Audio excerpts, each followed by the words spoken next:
the day of the Lord. It's a phrase in the Bible that religious people use, usually when talking about the end of the world. Yeah, things like Armageddon or the apocalypse. You might be familiar with this image of Jesus returning on a white horse. He's got a sword to bring final judgment. And everyone wants to know, how will it all go down?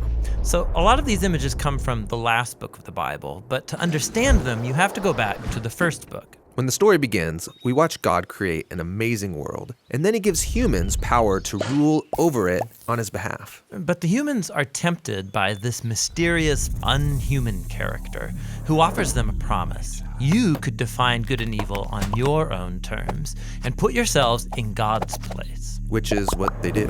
And the resulting stories are about the broken relationships and violence that results. Yeah, this promise creates huge problems. Now everyone has to protect themselves and fight for survival, and they're all using death as this weapon to gain power. It all leads to a story about the building of the city of Babylon. Or in Hebrew, Bavel.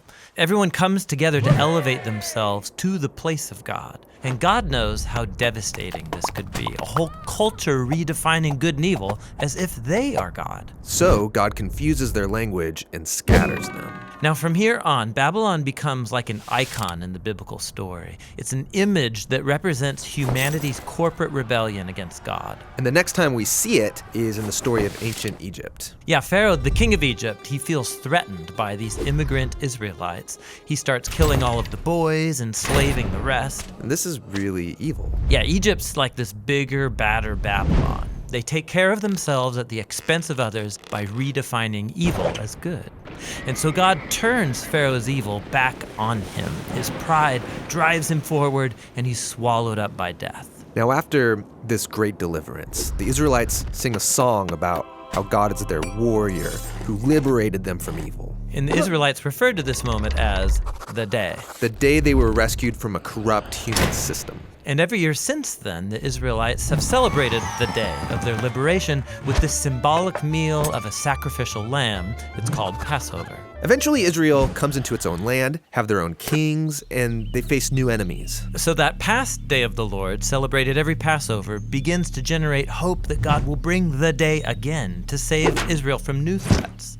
Now, out in the hills was a sheep herder named Amos. He was appointed by God as a prophet to announce shocking news to Israel, that God was bringing another day of the Lord against his enemies, and this time the target is Israel. What?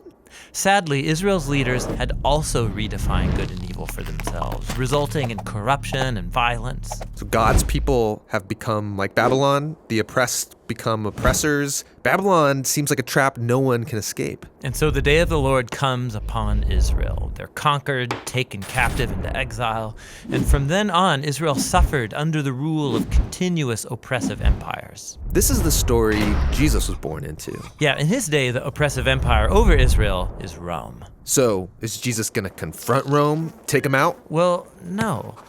Jesus saw the real enemy as that mysterious, unhuman evil. The evil that's lured Babylon, Egypt, Rome, Israel. All humanity has given in to evil's promise of power. This is what Jesus resisted alone in the wilderness when he was tempted to exploit his power for self-interest. But he didn't. And after that, he started to confront the effects of evil on others. Yeah, he started saying that he was going to Jerusalem for Passover for a final showdown to confront the evil of Israel and Rome by dying. Dying? I mean, that feels like losing. Jesus was going to let evil exhaust all of its power on him, using its only real weapon, death. Jesus knew that God's love and life were even more powerful, that he could overcome evil by becoming the Passover lamb, giving his life in an act of love. And something changed that day. When Jesus defeated evil, he opened up a new way for anyone to escape from Babylon and discover this new kind of power, this new way of being human.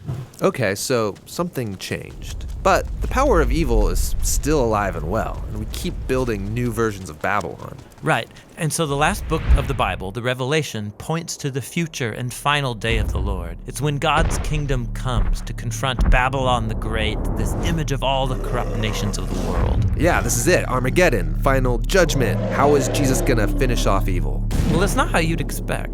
In the Revelation, the victorious Jesus is symbolized by a sacrificial bloody lamb. And then when Jesus does arrive in the end, riding his white horse to confront evil, he's bloody before the battle even starts. Pre-bloodied? That's a strange image. Yeah, it's because Jesus isn't out for our blood. Rather, he overcame with his blood when he died for his enemies. And the sword is in his mouth. It's a symbol of Jesus' authority to define good and evil and hold us accountable when he brings final justice once and for all.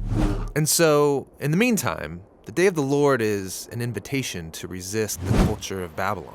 And it's a promise that God will one day free our world from corruption and bring about the new things that he has in store.